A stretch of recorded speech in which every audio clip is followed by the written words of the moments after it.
As you can see, I'm not athletic. Well, I came into this world in the rough and ready year of 1923. I'm from Barnsley, and I can tell you that my childhood, like so many others from that era, was not like an episode from Downton Abbey. Instead,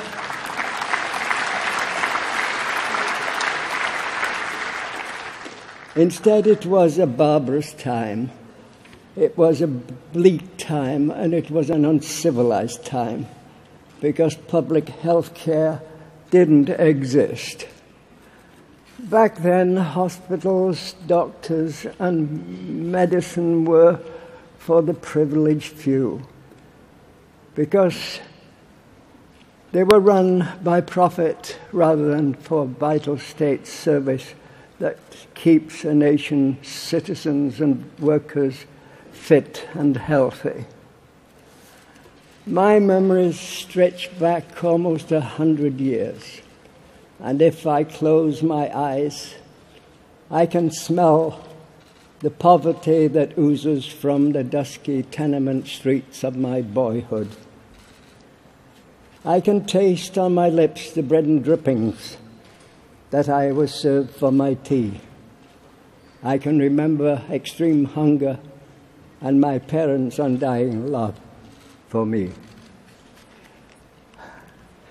In my heart, I can still feel my mum and dad's desperation as they tried to keep our family safe and healthy in the slum we called home.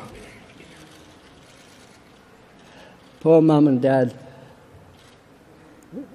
no matter how hard they tried to protect me and my sisters, the cards were stacked against them, because common disease controlled our neighborhood and snuffed out life like a cold breath on a warm candle's flame.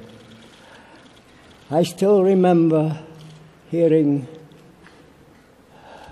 while I played as a child on my front step, the anguished cries that floated from a nearby neighbor's window.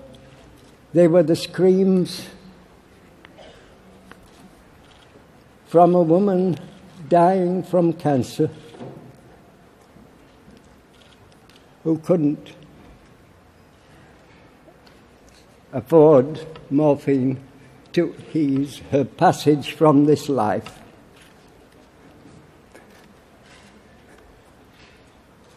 No one in our community was safe from poor health, sickness and disease. In our home, TB came for my eldest sister, Marion. Tuberculosis tortured my sister and left her an invalid that had to be restrained with ropes tied around her bed. My parents did everything in their power to keep Marion alive and comfortable, but they just didn't have the dosh to get her the best clinics, find her the best doctors, or the right medicines. Instead, she wasted away before our eyes until my mother could no longer handle her care, and she was dispatched to the workhouse infirmary, where she died at the age of 10, 87 years ago. Mum and Dad couldn't afford to bury their darling daughter, so like the rest of our country's indigent, she was dumped in a nameless into a pauper's pit. My family story isn't unique.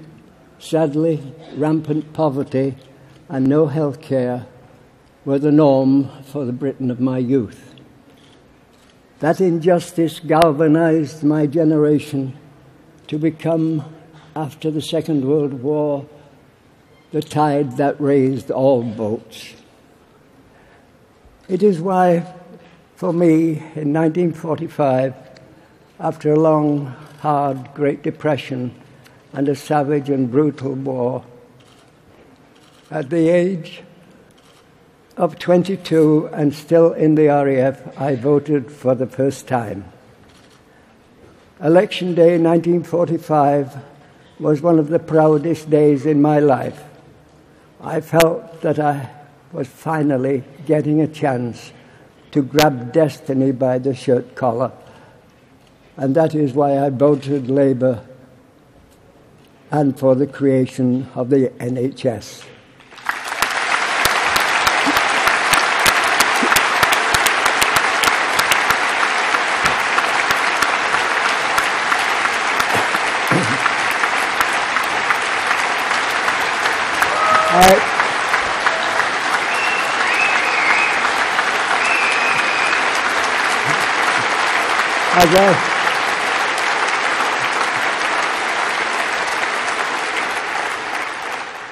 As I stand here today, my heart is with all those people from my generation who didn't make it past childhood, didn't get an education, grow as individuals, marry, raise a family, and enjoy the fruits of retirement, because they died needlessly and too early in another era of austerity. But my heart is also with the people of the present, who, because of welfare cuts and austerity measures, are struggling once more to make ends meet, and whose futures I fear for. Today, we must be vigilant. We must be vocal. We must demand that the NHS will always remain an institution for the people and by the people. We must never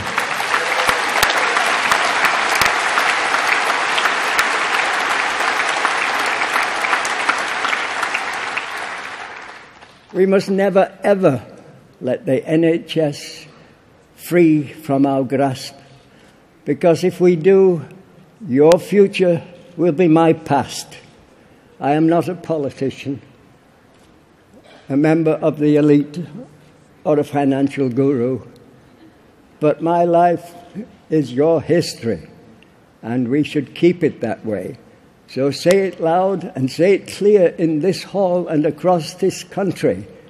Mr. Cameron, keep your mitts off my NHS.